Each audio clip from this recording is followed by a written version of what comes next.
Hey, it's Tim again, and what I do is I improve your life. And if you can incorporate the next technique into your day to day, it will change your life. First off, make sure that you hit the like button, subscribe, and leave a comment. And tell me what you want to know about so that I can maybe use that as a topic for our next video. Yeah, and don't forget to leave a comment even if you think this sucks. I want to know. So first, let's start off with intuition.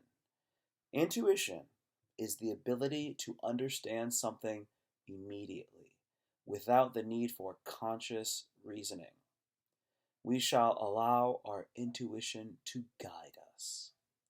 Intuition is also a thing that one knows or considers likely from instinctive feeling rather than conscious reasoning. So that is like a definition from a dictionary. I pulled it right off the internet. That is what intuition is. Now, there's another thing I want to talk about, and that's being counterintuitive. Most people usually approach most things and reach conclusions very consciously through logical and rational thinking. A lot of people also let their feelings and their intuition guide them too. The difference between these two types of people can be seen as a right brain person and a left brain person, or a scientist and a poet, for example. Now, what I want to talk about is approaching things counterintuitively and how that can change the results that you're getting in life if you practice it. We want to be more counterintuitive about things. When you're in life, you often let your intuition and your feelings guide how you approach things, and that's a natural way to do things. But many things are not as they seem, so your approach must be different as well.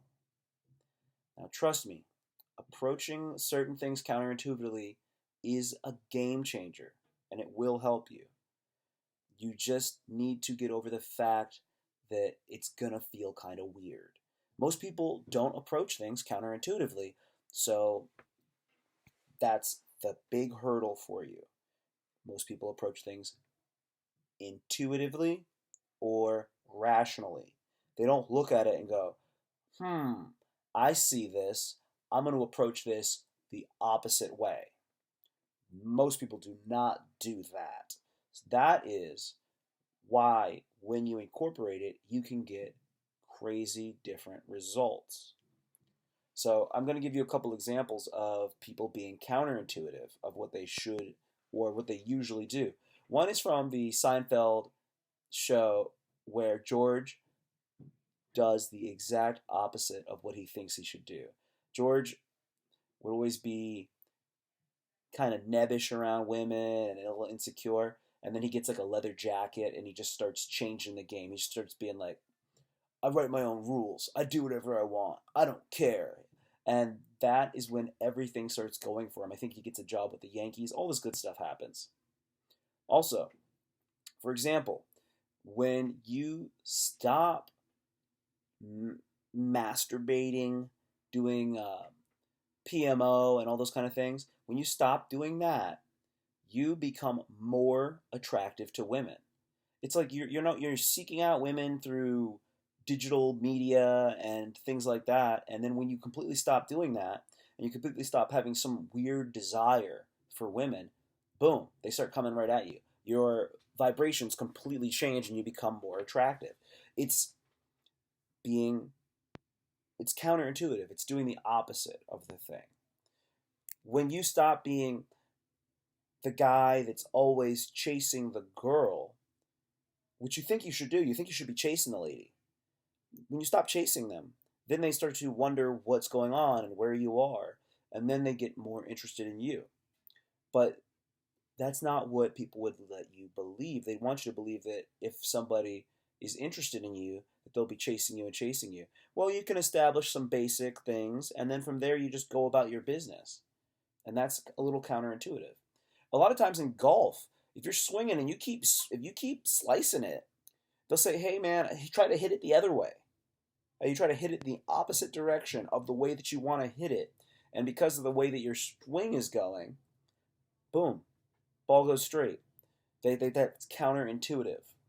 It's like this life has this pendulum swing, and sometimes you're over here, and if you want to get a different result, you actually have to almost do the opposite of what you're doing.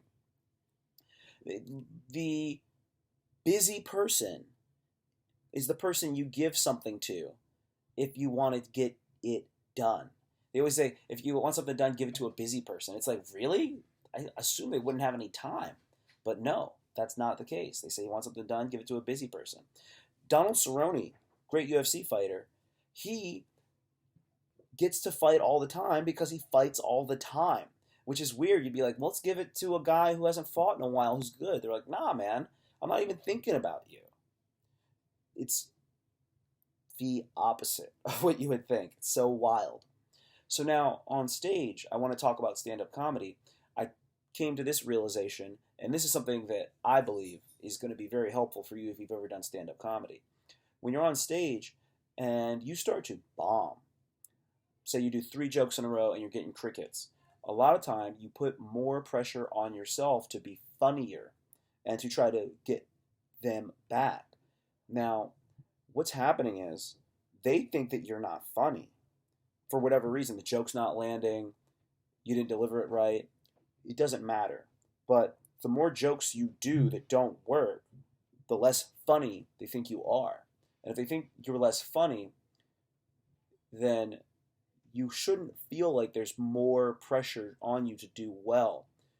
You do feel that way, but you don't need to feel that way. When you're doing poorly, they actually believe in you less. So there's less pressure. So don't put more pressure on yourself because they don't even think you're funny anyway. So release the pressure from yourself. I wouldn't do a big deep breath like that, but I would try to let it out of you. Let out the anxiety that you have that you're not doing well because there's no reason to worry about it. They don't believe in you. So you don't have to trip on that. Don't fight it. You're fighting it when you do that. So I would say there's less pressure on you. You don't need to add any pressure to yourself. And remember, it's just one set. It's always just one set. You can have a set that's very important.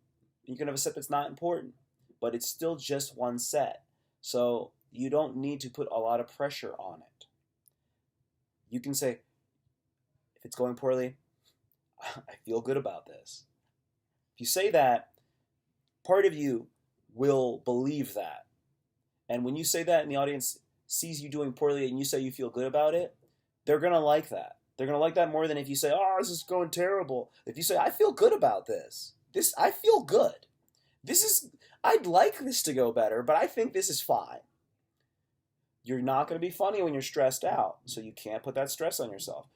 Doing the opposite of what you think you would do may get you the result you want. You just don't have to care so much. I said it in one of my other videos. That's what you want to do. Remember, there's not as much pressure when you're doing bad. Don't put pressure on yourself because they're not worried about it. So why are you worrying about it? Awesome. Being counterintuitive. Sometimes you do the opposite of what you think you should do, and it will get you the result that you want. Okay, that's it for today.